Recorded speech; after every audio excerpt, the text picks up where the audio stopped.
ọkọ lórí ọmọ lórí ebi wẹ́ àkúfòfò òmìnira. ayé àgbéyọ̀ sọnù lẹ́rù rẹ ò Fọláṣadé. ayé kan àgbéyọ̀ sọnù lẹ́rù rẹ ọmọ Adéyanjú.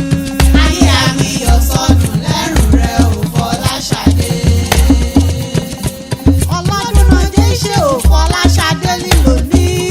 òní ìjọ kejì oṣù kẹjọ ọdún 2025 nípa 50 ọdún géré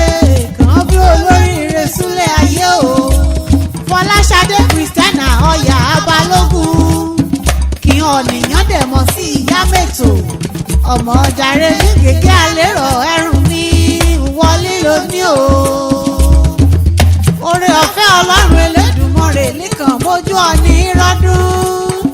ìjọ ọpẹ́ rẹ ló ní jẹ́ ìjọ udo ìjọ ayọ̀ ní ẹ̀mẹ̀ adijọ́ ìbànújẹ́ fún ọ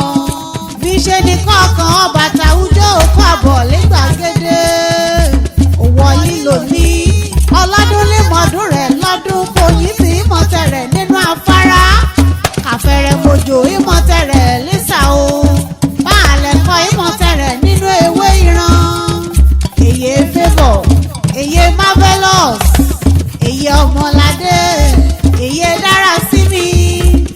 èyí sásínú olúwa òbí kọ́ adá gọjọ́gọjọ́ ọlọ́run nídìrí ẹwà kàkíkọ́ rẹ ògbójé lógbe pásítọ̀ ẹnjìnìà adéyanjú báyọ̀dé àtẹ̀gbìrẹ̀ lérànmí abẹ́ òmẹ́kàn ṣàgédé á àìkímìkì ọbí ológun ẹrú kímìkì ọbí olúwọ̀fà ọmọ o ọmọ adéyanjú ó sì yẹgbẹ́ra lálẹ́ ká yára lẹ́yìn bàbá rẹ̀ olùsẹ̀ èkìtì o ọmọ èdú lísà ọmọ adógunṣí odógunṣí ẹ̀fọ́ wá odógunṣí ẹ̀fọ́ ọlọ́ ọmọ olú lísà ibi ó ṣọ̀pọ̀ sí òkè ìbẹ̀rẹ̀ ọ̀gẹ́mi yẹ́fọ́nà òkè sọ̀ràdúta òlúlérẹ̀ àìrí pupa lù lísà ọ̀gálé lódójú rẹ̀ lé ọmọ lágbàlá ibi kan tí ká ó yọ̀tí òkè lísà ọmọ lẹ́gùrù mẹ́ta ọ̀nà lísà òpè ẹ̀mọ́ gbọ́sẹ̀ ti kan ọkàn yìí kí mi ò kú ọkàn yìí kí mi èyí ṣe mi ò rere ọmọ ni mi èyí ò lọ́nà òun lísà o ọmọ lù lísà ìdá gẹrẹrẹ kan ti mẹ́po ìṣòfèrè ìjọ kan bá ti mẹ́po ṣòfèrè ò epo ayí fọ́lú lérẹ̀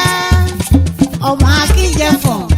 ọmọ agúrò gùdùgù sójú ojú kárí jẹfọ̀n ọ̀sẹ̀ yáyan o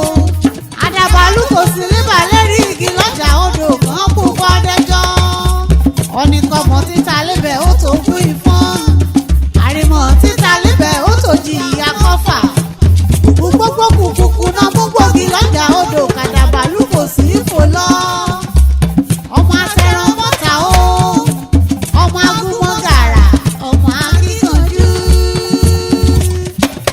ọ̀yà Balógun òkè mọ̀ bá dẹ̀ bá ọ lọ sọ́nà àkókò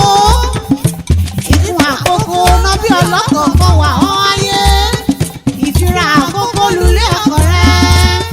ọmọ olókè méjì takọtabo lórí ara ọmọ àkókò olómi jàǹtí rẹ̀rẹ̀ ọmọ ayíbíríkì tí wọ́n ní owó ọmọ aṣọ́rò lájòjì sọ́nù o ọmọ olómi àáyá ákí ọmọ arógun màsà ọmọ alábẹ́yàn sáni ọmọ arẹ́sẹ̀ gbọ́n mi gbẹ.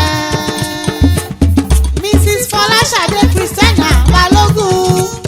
kí ọ̀nìyàn dẹ̀ mọ̀ sí ìyá mẹ́tò Director of Nursing kọ́dẹ̀ jẹ́ HOD Theatre ní State Specialist Hospital